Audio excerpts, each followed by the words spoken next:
चलिए आज बात करते हैं भारत के सबसे मशहूर भूतिया गांव कुलधारा की। एक ऐसा रहस्य जिसकी परतें आज तक कोई नहीं खोल पाया। जरा सोचिए, एक गांव जो खूब फलता फूलता था, हरा भरा था, और फिर बस एक ही रात में पूरा का पूरा वीरान हो गया, हमेशा के लिए। और यही वो सवाल है जो आज तक सबके जहन में गूंजता है कि आखिर 1500 से ज्यादा लोगों का एक पूरा का पूरा गांव गायब कैसे हो गया। मतलब कहां चले गए वो सब।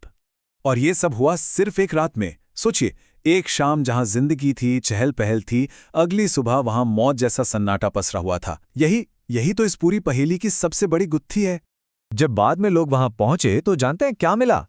कुछ नहीं। ना कोई लाश, ना लड़ाई झगड़े का कोई निशान, कुछ भी नहीं। बस एक अजीब सा गहरा सन्नाटा। ऐसा लगा मानो वो लोग हवा में ही गायब हो गए हों। तो चलिए इस कहानी को जरा शुरू से समझते हैं। इसके लिए हमें चलना होगा 200 साल पीछे, राजस्थान के थार रेगिस्तान में, जहां ये सब कुछ शुरू हुआ। देखिए, कुलधारा कोई ऐसा वैसा मामूली सा गांव नहीं था। अरे वो तो एक बहुत ही खुशहाल और अमीर नगर था। एक ऐसा समुदाय जो हंसी खुशी रहता था, जिनका व्यापार दूर दूर तक फैला हुआ था। और कमाल की बात तो यह है कि रेगिस्तान के बीच में भी उनके खेत लहलहाते थे। और फिर साल था लगभग 1825, जब अचानक एक ही रात में सिर्फ कुलधारा ही नहीं बल्कि उसके आसपास के 83 और गांव एक साथ खाली हो गए। सोचिए, ये सिर्फ एक गांव की कहानी नहीं है, ये तो एक पूरे के पूरे इलाके के गायब हो जाने की दास्तान है।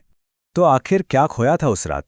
इसे समझने के लिए चलिए पहले गांव के इतिहास पर एक नजर डालते हैं, रेत में बसे उस सुनहरे दौर पर। इस गांव को बसाने वाले थे पालीवाल ब्राह्मण। ये लोग बहुत ही पढ़े लिखे और व्यापार में माहिर थे।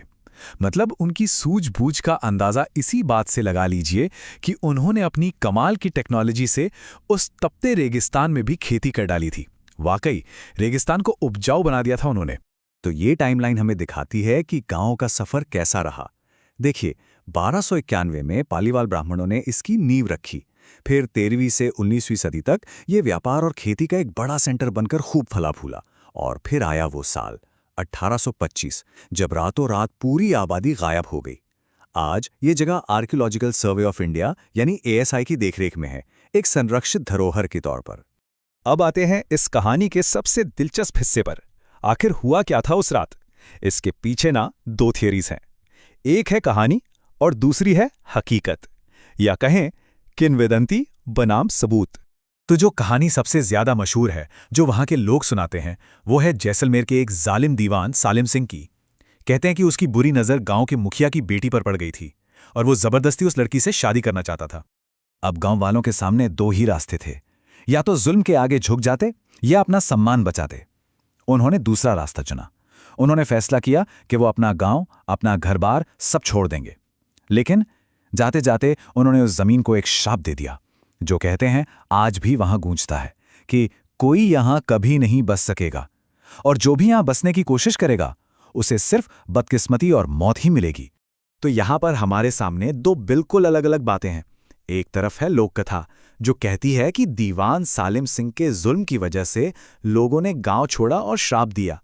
वहीं दूसरी तरफ है वैज्ञानिक तर्क, जो कुछ और ही इशारा करते हैं।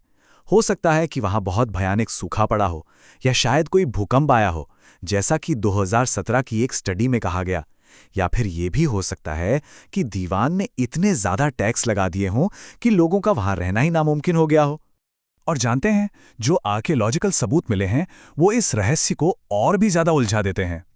खुदाई में जो सामान मिला है उससे साफ पता चलता है कि लोग बहुत जल्दी में, हड़बड़ी में गांव छोड़ के गए थे।